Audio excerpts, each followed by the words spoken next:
The Customer Reports section lets you browse and search your customer database. Open the navigation drawer and tap Customer Reports.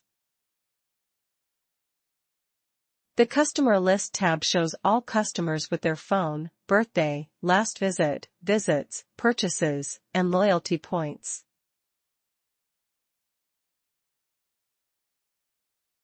Use the search bar at the top to find customers by name or phone number. Tap the Active Customers tab to see customers who visit regularly.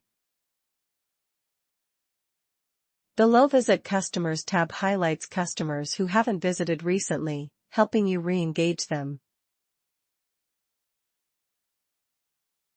You can use pagination at the bottom to browse through the full list.